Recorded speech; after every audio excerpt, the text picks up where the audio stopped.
Olá, gente, estamos aqui de volta para continuar a resolver a prova de matemática do concurso de Faxinal dos Guedes, em Santa Catarina. Agora vamos para as questões de matemática nível médio. Vamos lá, questão 11. Tem-se como afirmação que funções de segundo grau ou quadráticas podem ser compreendidas como funções cujo gráfico se comporta como uma parábola, certo?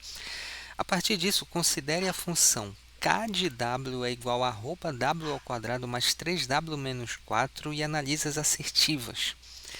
Tá, aqui geralmente a gente conhece a função quadrática em função de x, né? Ou y que é igual a alguma coisa x ao quadrado mais alguma coisa x. Aqui ele mudou as variáveis. Ok. Independentemente do valor de arroba na função, aqui ele funciona como o a da função, né? Esse 3 é o b e aqui o menos 4 é o c. São os coeficientes da função quadrática. Então, independentemente do valor de arroba na função, ela terá como gráfico uma parábola voltada para cima, visto que o coeficiente de w é um número positivo. Não, o que define se a parábola é voltada para cima ou para baixo é o coeficiente do w ao quadrado. É o coeficiente do w ao quadrado, é o arroba aqui, por exemplo. Se o valor do a for positivo, a parábola é voltada para cima. Se o coeficiente de w ao quadrado é negativo, a parábola tem concavidade voltada para baixo. Então, ele diz que é o coeficiente de w, não, está errado. Essa primeira aqui é falsa. Caso w seja igual a 1, é a segunda afirmativa, né? Caso arroba, desculpa, seja igual a 1, tem-se que haverá duas raízes reais e diferentes, cuja soma entre elas será igual a 5 e o produto entre elas 4. Não, o que decide quantas raízes, já começou errado essa afirmativa, porque ele está dizendo caso o arroba seja igual a 1, tem-se que haverá duas raízes. Não, não é o arroba que vai definir se a função tem duas raízes reais, já começa por aí, já está errado, é o delta, né? Se o delta for maior que zero, aí tem duas raízes. Se o delta for igual a zero, tem apenas uma raiz. E se o delta for menor que zero, não tem raiz, a função. Certo? Então é o delta, cuja soma entre essas raízes será igual a 5 e o produto entre elas 4. Da onde ele tirou esse 5 e esse 4? Não. A soma, gente, é igual. Tu tens a soma das duas raízes, ela é igual ao valor de menos b sobre a. Essa é a soma. E o produto entre as raízes, ela é igual a c sobre a. Então, é daqui que a gente tira. Dá para resolver as raízes pela soma e pelo produto. Usando lá a fórmula de Bhaskara, né, que é menos b mais ou menos raiz de delta sobre 2a, fazendo a soma das duas raízes vai recair nisso daqui, e fazendo o produto vai cair nisso daqui. Então não tem nada a ver esse 5 e esse 4 aqui. Na verdade, se o arroba for igual a 1, a soma aqui ia dar menos 3 sobre 1, que é menos 3, e o produto daria c, que é menos 4 sobre 1, que daria menos 4. Então, seria isso aqui a resposta. Então, a afirmativa 2 também está errada. Então, acerca das assertivas, pode-se afirmar que 1 e 2 estão incorretas. Tá? Letra D. Certo? Então, essa é a questão número 11. Vamos para a questão número 12. Um autor inovou na forma de montar seu mais novo livro. São duas histórias independentes cujos capítulos se intercalam ao longo do livro. Ou seja, inicia-se por um capítulo da primeira história, o próximo é da segunda história, sendo o próximo da primeira e assim sucessivamente, ou seja, fica alternando. A primeira história tem 14 capítulos, que estão intercalados em ordem crescente com os 13 capítulos da segunda história. Esta em ordem decrescente. Os capítulos de ambas as histórias são identificados pelos seus números. Assim, qual das alternativas traz a mediana dos números de capítulos existentes nesse livro? Então, olha só. Então, o livro começa com o capítulo 1 da primeira história. Depois, a da primeira história ele diz que é em ordem crescente, tá? E da segunda história em ordem decrescente. Então, depois do capítulo 1 da primeira história, vem o capítulo 13 da segunda história, porque é a ordem decrescente. Depois vem o capítulo 2 da primeira história. Estou revezando as cores aqui: azul da primeira história, vermelho da segunda. Aí depois vem o capítulo 12 da segunda história, e assim vai seguindo. Vamos fazer mais um aqui, ó. 3 da primeira história, depois 11 da segunda história. Tá ok? Aí assim segue até o último capítulo, que eu não vou colocar, que é o capítulo 14, tá? 14 da primeira história, e depois e aí termina, né? Tá, eu não vou fazer até o final. Vamos entender. Já que ele quer a mediana, ó, quantos números vão ter aqui? Olha, vamos contar aqui, ó, tem 14 capítulos da primeira história, mais 13 da segunda história. Ou seja, no total eu tenho 27 capítulos aí. Então eu tenho que organizar esses, para achar a mediana, tem que organizar em ordem crescente ou decrescente, tá? Vamos colocar em ordem crescente esses capítulos aí, ó. É claro que está alternando aqui, mas dá para colocar em ordem crescente. Eu sei que se eu fosse colocar, ó, na primeira história os capítulos é de 1 a 14, só que está organizado em ordem crescente. E o da segunda história também se eu fosse organizar em ordem crescente, seria de 1 a 13. Tá, mas lembrando que da segunda história eu vou estar organizado em ordem decrescente, mas não importa, eu vou colocar todos esses números em ordem crescente. Então, olha só. Então, vem, como tem 27 capítulos, se eu dividir 27 por 2, porque o que é a mediana, gente? É o valor que está bem no meio, né? Eu organizo os números em ordem crescente ou decrescente e vejo quem é que está bem no centro. É uma medida de tendência central. Se eu dividir 27 por 2, vai dar 13 e vai restar 1. Beleza? Ou seja, eu separo 13 para um lado, 13 para o outro. Quem está na posição 14 aqui, ó, em ordem crescente, aqui é a mediana. Então eu vou colocar os 13 primeiros números organizados em ordem crescente. Ó. Um capítulo da primeira história e um capítulo da segunda história. É claro que esse primeiro capítulo da segunda história está lá para o final, né? Mas não importa, eu estou colocando em ordem crescente. Então tem 2 capítulos da primeira história, 2 da segunda. E assim vai. As 2 histórias têm o capítulo 3, as 2 histórias têm o capítulo 4, as 2 histórias têm o capítulo 5, as 2 histórias têm o capítulo 6. Estou colocando todos em ordem crescente. Quanto já tem aqui? 2, 4, 6, 8, 10, 12. Aí eu coloco o 7, que é o 13. O próximo.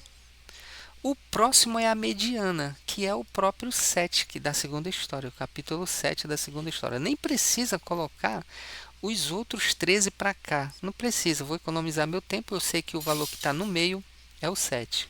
Tá? Então essa é a mediana. Letra B. Espero que tenha ficado claro essa resolução da questão 12. Vamos então para a 13. Vou tentar resolver aqui num só vídeo uma boa quantidade de questões. Se eu não conseguir, eu passo para o próximo vídeo. Vamos ficar muito grande. Vamos lá. Questão 13. Seja um losango que tem as seguintes dimensões: diagonal menor igual a 42 centímetros e diagonal maior igual a 60 centímetros. Tá, como é um losango, gente? É a famosa pipa, né? Tem gente que gosta de chamar de pipa. Bem, um losango, tá parecendo um quadrado, né? Mas vamos supor que tem aqui, vamos supor que essa diagonal aqui seja a menor tem 42 centímetros, tá? Então, vamos colocar aqui, tracejada aqui, colocar aqui 42 centímetros. Essa é a diagonal maior. E essa outra aqui, vamos supor que seja a diagonal maior, tá? Vamos desconsiderar aí as medidas, as escalas e tal. 60 centímetros, beleza. Foram traçadas 2 linhas nesse losango, exatamente na diagonal maior e na diagonal menor. Foi o que eu acabei de fazer aqui. Eu tracei a diagonal menor e a diagonal maior, formando 4 figuras planas iguais. São esses triângulos aqui, ó. Todos esses 4 triângulos são iguais. Uma dessas figuras foi deslocada de forma que os lados inclinados de ambas se unissem integralmente sem sobreposição de área, formando uma nova figura plana. Bem, bora entender o que ele está pedindo aí. Ó. Uma dessas figuras, ou seja, um desses triângulos, foi deslocada de forma que os lados inclinados, que no caso aqui, como é um triângulo retângulo, né? Aqui, a hipotenusa, eu imagino que ele está pensando assim, que eu vou deslocar esse triângulo para que esse lado aqui fique sobreposto de uma tal forma, por exemplo, eu vou pegar esse triângulo e espelhar ele para o lado daqui, fazendo um giro nele, ou seja, esse triângulo que está aqui em cima, ele vai passar para cá. Ó. Vê se dá para entender o que eu vou fazer. Ele vai passar para cá. Essa parte de vermelho é esse triângulo deslocado, porque esse lado que eu vou passar de vermelho agora, que é a hipotenusa, ele ficou sobreposto a esse outro lado aqui, certo? Tá aqui, ó. Esse triângulo é esse aqui de cima pintado. Essa outra, a figura que ficou formada aqui, o que foi? Foi um retângulo, né? Foi um retângulo. Então, o que ele está dizendo? Ó? Assinale a alternativa que traz esse triângulo. Deixa eu marcar essa figura bem aqui formada. Ó. É um retângulo. Assinale a alternativa que traz última figura plana obtida. Faltou um azinho aqui no texto, né? Assinale a alternativa que traz a última figura plana obtida da união de duas outras. Na minha opinião, essa questão está mal formulada, mas tudo bem, o texto está um pouco confuso, né? Porque quando ele diz aqui, uma dessas figuras foi deslocada de forma que os lados inclinados de ambas. Como assim? Se ela foi deslocada, ela pode ser deslocada para qualquer lugar. Mas pelo texto deu a entender que ele foi deslocada para que os lados inclinados de ambas, que ambas, se ele está falando só de uma dessas figuras. Então eu entendi que ele fez esse deslocamento para cá, para que o lado inclinado, que seja esse, ficasse em cima da outra figura, de forma que formou um retângulo, né?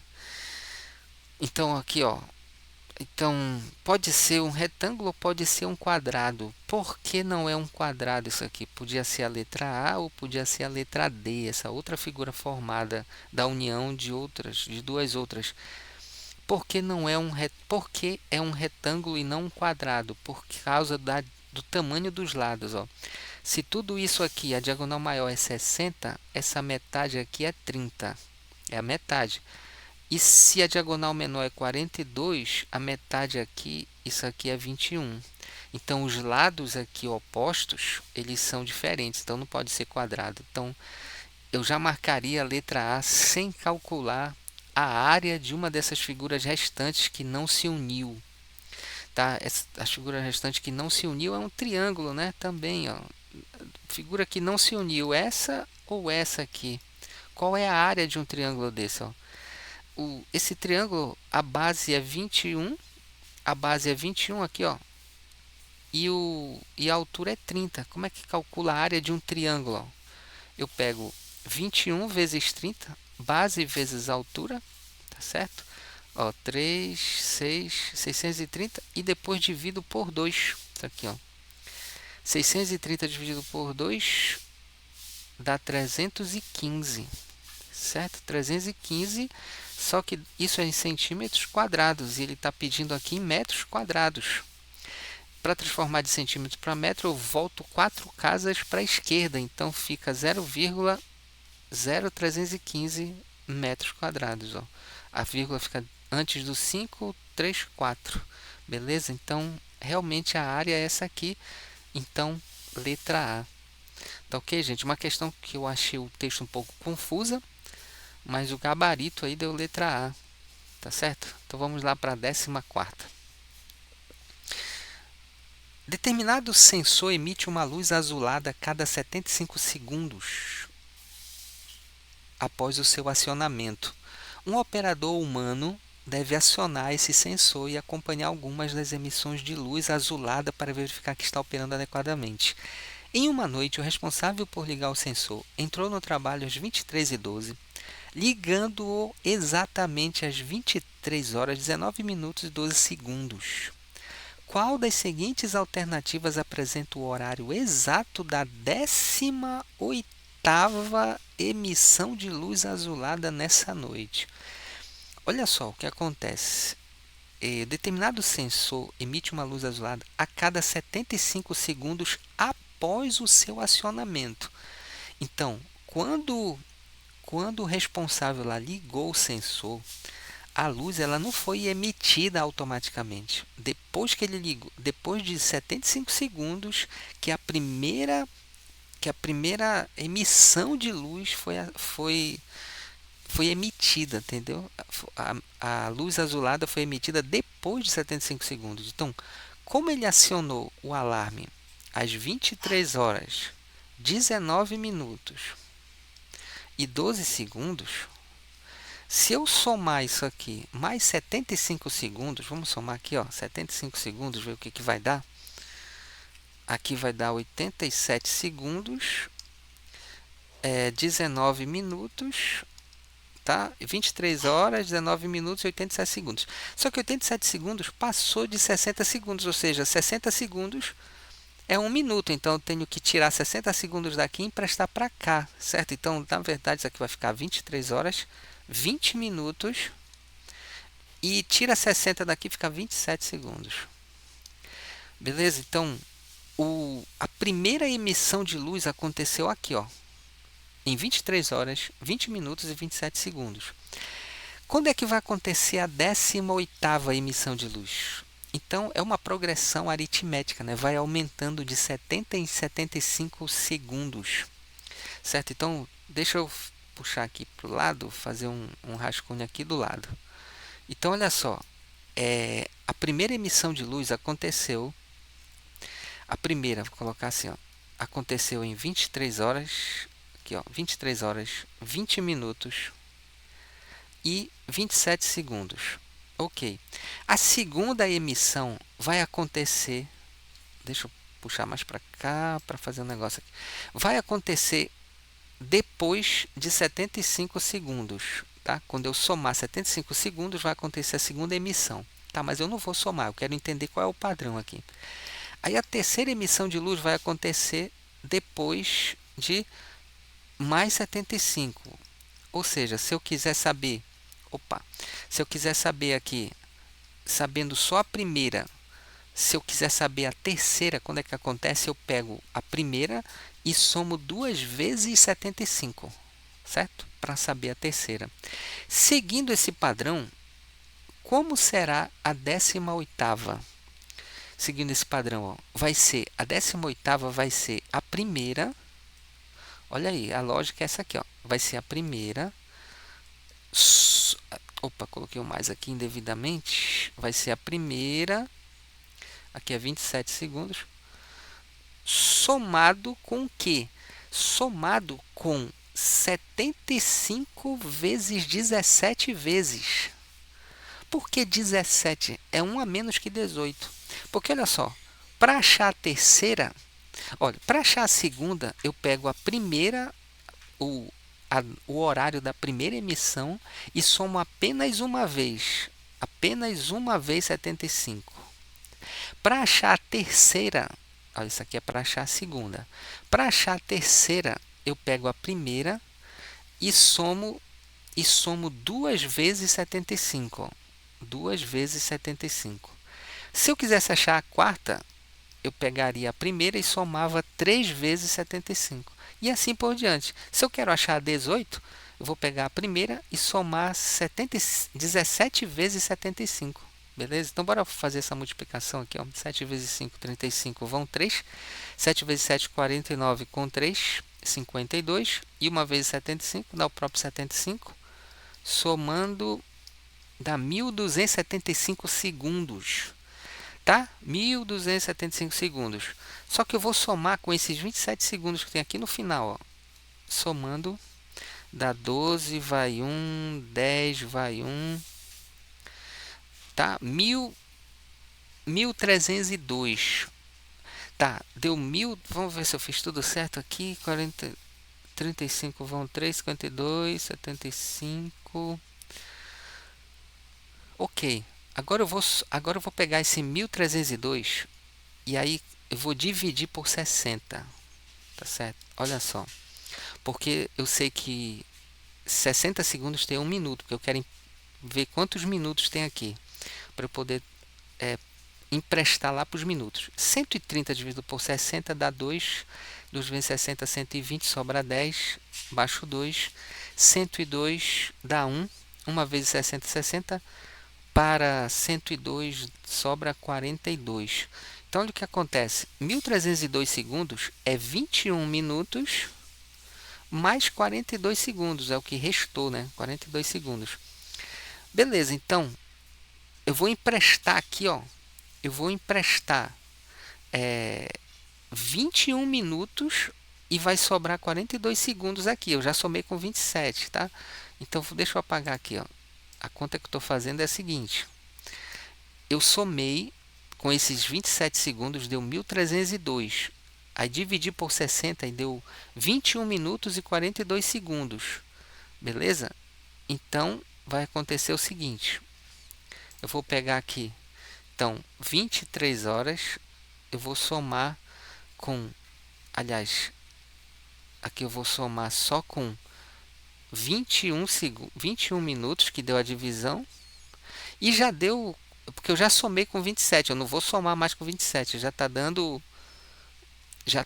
42 segundos lá o resto, né? Não é que eu vou só somar aqui os minutos, ó.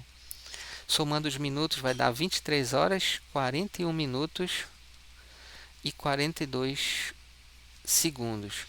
Lembra que eu já somei com 27, eu não preciso mais somar esses 42 com 27, que eu somei lá no final, antes de dividir, certo? Então, deu o resto deu 42 segundos, que está aqui. E quando eu dividi lá no quociente ficou 41 minutos. Beleza, então está aqui a resposta, certo? Letra C. 23 horas, 41 minutos e 42 segundos. Então, para o vídeo não ficar muito longo, eu vou parar por aqui essa primeira parte. Depois a gente continua a partir da questão número 15. Ok? Até mais.